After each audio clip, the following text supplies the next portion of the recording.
Hello and welcome to Beginning Stitches, Composite Stitches.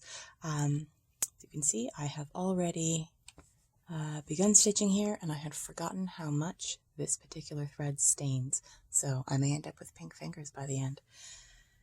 So we're going to begin with Tulip Stitch, which is a particular favorite of mine that was taught to me by an older embroiderer friend, and which I haven't seen in a number of embroidery books, so it's entirely possible that it has a different name.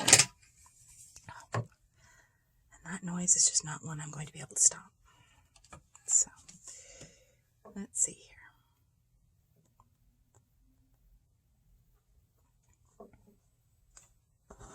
Here we are. So we start with a single detached chain, and we're going to give it a nice long tail. The particular steps of this can actually be done in any order, almost any order. And then we're going to come up on one side, about halfway up the height of that chain, and through the tail. And then on the other side, sorry, my hand is definitely in the way. There we are. And we have a single detached fly in the same location. Excuse me while I tighten up my frame. And locate my thread, which has fallen to the floor. So let's do that again.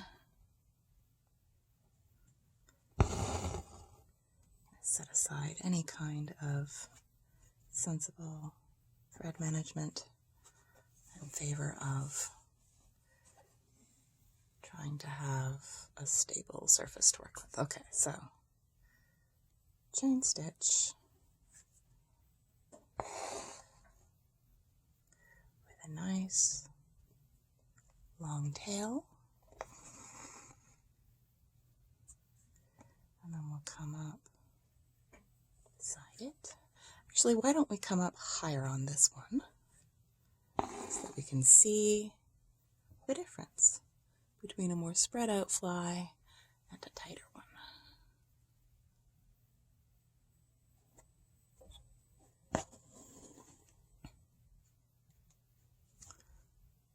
So it gives a sort of flower look, especially if you happen to do, for instance, the fly stitch first, for which I actually sometimes like to do the tail first. Depending on the direction you're moving in, really. So, what if I guess around where I want my fly stitch to be?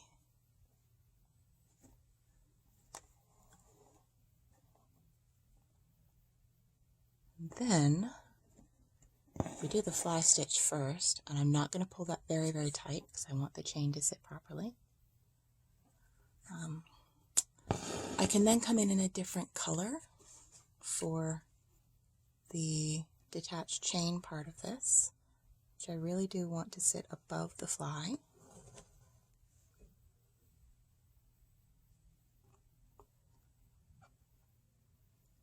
This is where I can fuss a bit. I can come in a different color so that it looks like the flower bud part of this is in a different stitch, or a different color. Or you could have just the long tail in perhaps a green, and then do both the fly and chain stitch in a more floral color, is how I like to do this stitch. So there's Tulip Stitch. Then for another flowery one that we can combine with this to make a nice flower vine is a Spiderweb Rose. So for here, I'm going to imagine that I'm describing the points on a circle, and I'm going to put one of them here and the other two on this side. You need an uneven number, and it's helpful to have at least 5. You can do it with 7 or more. It starts to get really complicated. So because I like to save thread, I will come up on the side that doesn't involve a knot on the back. Come up on the side with 1 and go down on the side with 2. come up on the other one of those two. Now, if I were doing this in its original or the usual ribbon method, I would drag these over to the center, pierce my fabric, and then come back in with a ribbon. But I really like to use this method with a metallic thread, or like this, a pretty silk pearl. So I'm just going to pull that a little bit tight, and then I'm going to start weaving. So I'll go over and under, and over and under, and over and under. And this is why you need to have 5 or an uneven number, so that your over under switch. Over and under, over and under. And you may find that depending on your thread, you end up with something that sits really tightly and looks almost like a coin if it's very flat, which can be very useful. Or you can use a different color to get a really flowery look. Also, this can end up looking a bit more like a turtle. So it has lots of options. So I'll move my thread forward, maybe. Using long threads is sometimes difficult. You can also go all the way out to the edges of your tacking stitches, or stop with a smaller one. There are a lot of options. And then if you do this with going under 2 and back over 1, then that makes a whipped spiderweb rose, which can look a lot like a wagon wheel. So I guess we could do one of those. It's not my favorite stitch, the whipped rose, but I have a friend, actually the one who taught me Tulip Stitch, who does them very nicely. So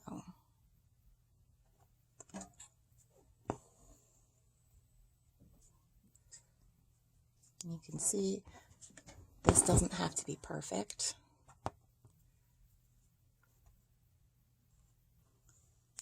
So now I am going to, I just went under those two. So you know what? Let's just change directions on this so that I can go under and over there. Okay, so I'm going to go back over 1 and then under the next 2. Basically, it looks a little bit like I'm backstitching.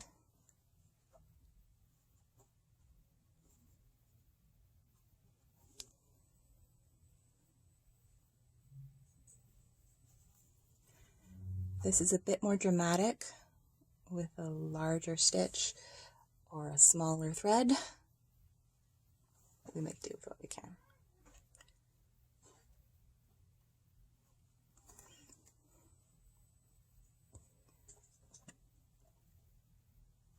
And so with this little version, it's going to end up looking almost a little bit, because I'm pulling it so tightly, like a starfish, which is kind of neat. And let's finish up with just one more. There, nice. Okay.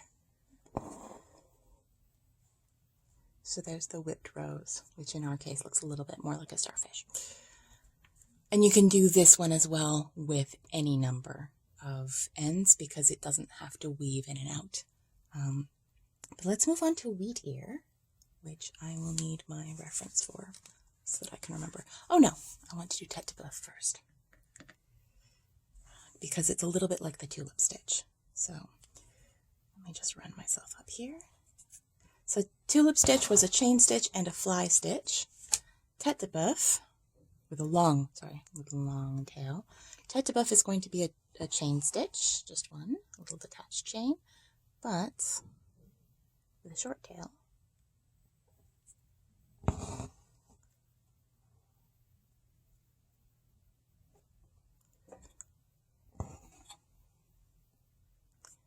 And then is 2 little straight stitches that sit pretty much in the same position as that fly stitch does.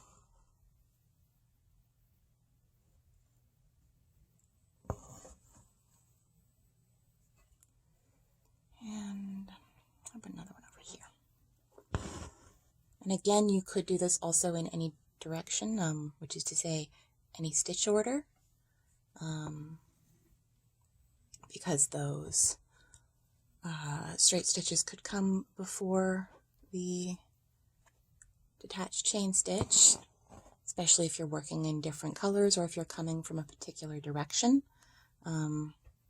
Just because I tell you to go up and down in a particular way doesn't mean you have to if it'll make your thread go farther. So if it would work better for you to come up down here and go down up here, do that. It's totally allowed.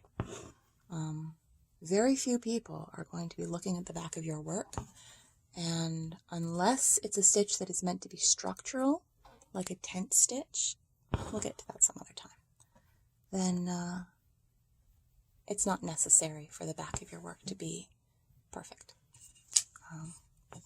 Usually it's so that we save thread. So we have a couple of tête boeuf. Then I have wheatear, which is going to still look similar. So for this, I don't remember if I move up or down in this stitch. I think it kind of doesn't matter, but let me see from my originals.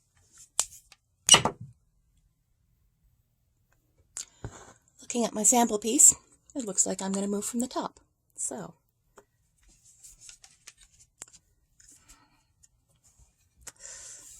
this is just going to be a fussy thing. Actually, how about I do it this way? I'll stitch left-handed for a little while, because left-handed people deserve a little representation.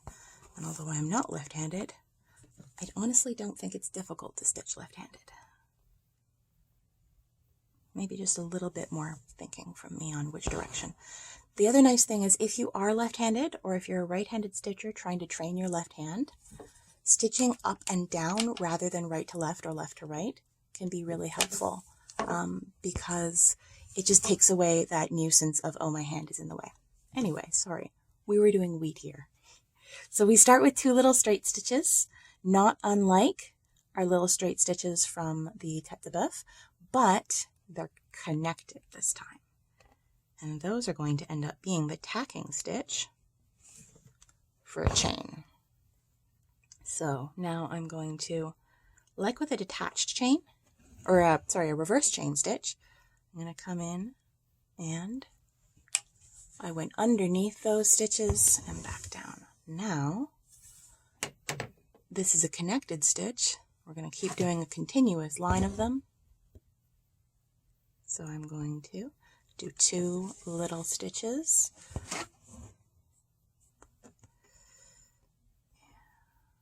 Up.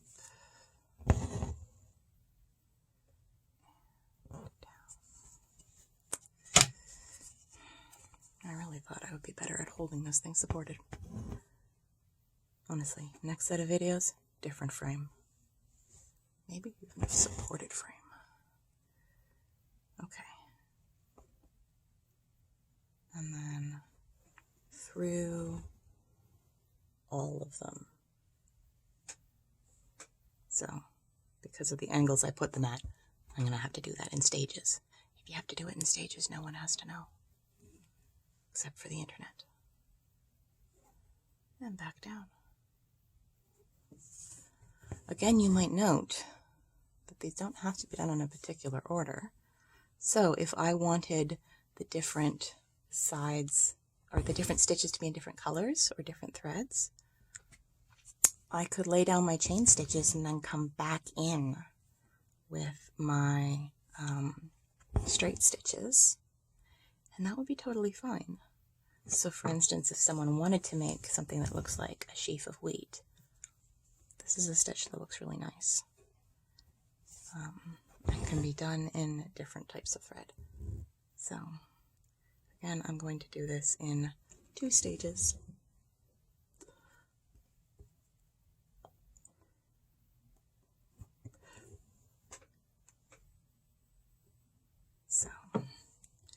think we get the idea on that. You could also do this from the bottom up if you prefer not to do it as a reverse chain style, and then do the chain stitch and then its attachment tacking stitches. So that's an option.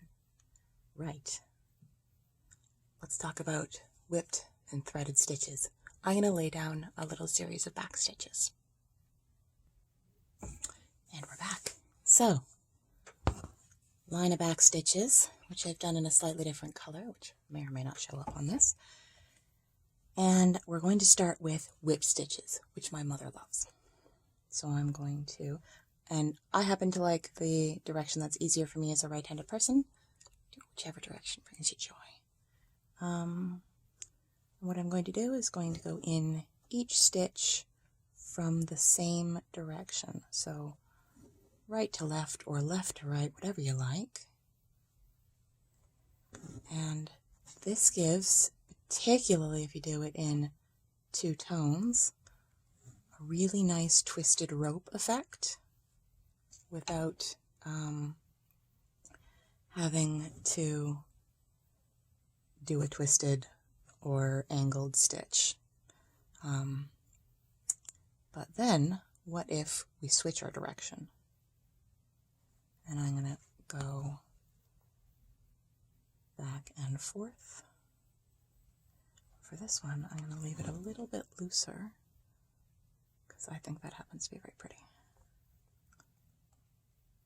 It helps here if your base stitches that you're stitching into, that line of back stitches, which also could be a line of running stitches, or a line of stem stitches, honestly. It helps if they're a little bit even. Sorry. If they're more even than not, that helps a lot. However, what I had planned, I might not be able to do with stitches that are relatively small compared to the size of my thread. So, let's see. So this is whipping. This, on the other hand, is called threading. And I'm going to try threading all the way to the end.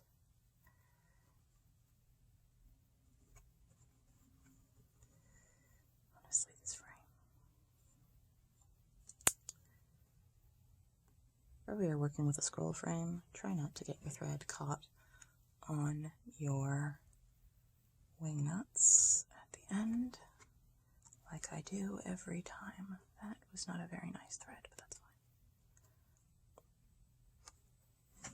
Try not to split your threads while you're threading, or while you are doing the whipped stitching. It's a lot easier to not split the threads in whip stitch than in a threaded stitch. There are also needle lace techniques that we would then be lacing the stitches. It all basically amounts to the same thing.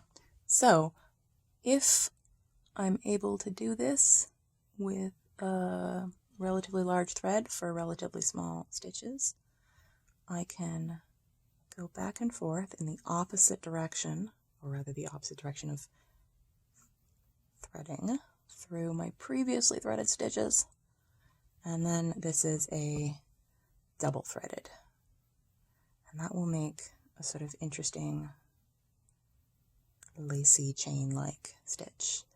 So let me finish that off with one more set here.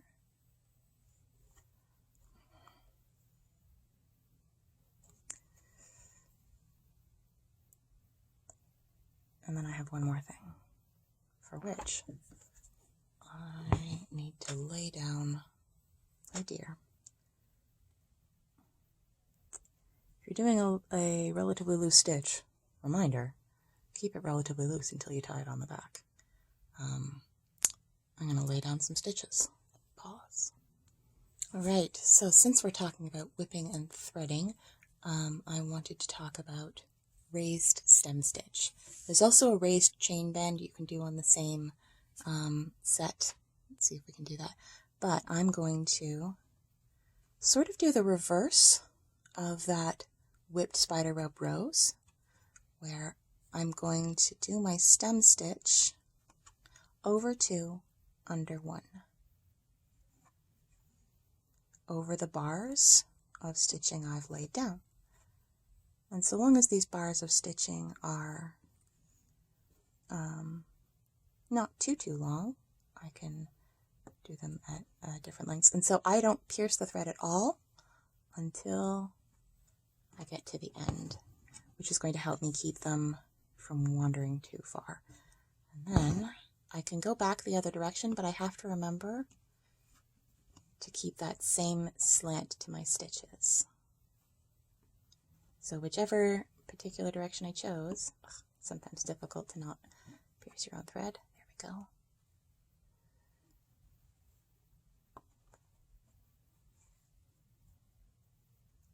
So I'm going over 2 and under 1, fussing a little bit so that I don't pierce my threads. And down. And you can do many rows of this, and if they're nice and tightly close together, it'll make a satiny finish that will stand up even more than a stem stitch does. Let's see if I have room to do a raised chain band. I don't know that I do, but I'm going to try it.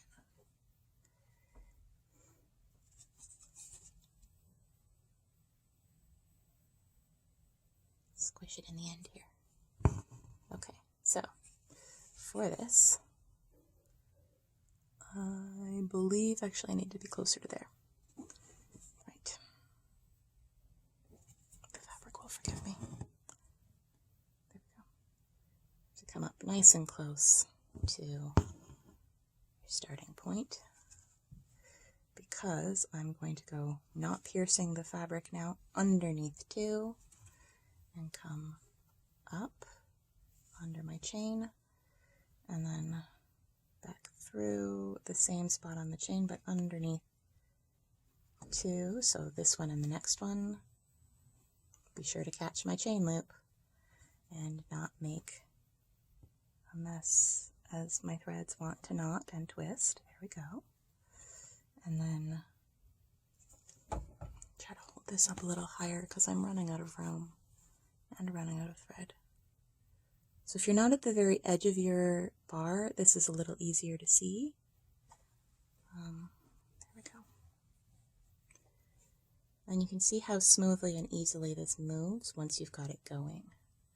Underneath 2. Be sure to catch the thread loop. This is one where if you don't catch that thread, because you're not even going through the fabric, it will just fall apart. And I kind of wish I'd had larger bars so you could see the difference between the raised band stem stitch, although this chain has now pushed them closer together so you can see how nicely they'll sit, and the raised chain band, which just sits nice and high and can be worked on top of your fabric.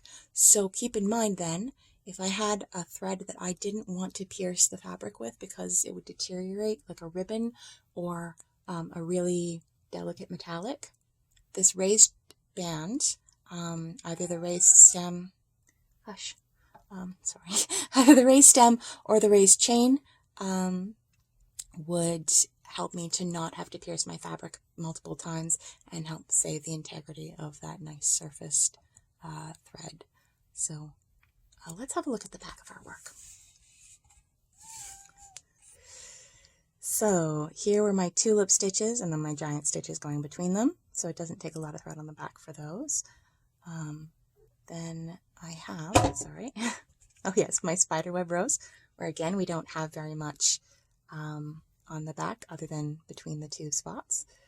Then we had a tête de boeuf. This one takes more thread because it is individual stitches rather than these looping ones.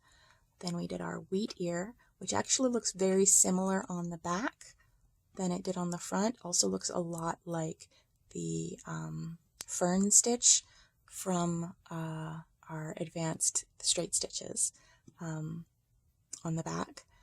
And then I just had my line of backstitch, which is messy on the back, and where you don't actually even see any of the threading and lacing. And again, here were my line of bar stitches on the back that then all of the rest of this was done on the surface. Before we go, let's actually take a moment to see them in different threads.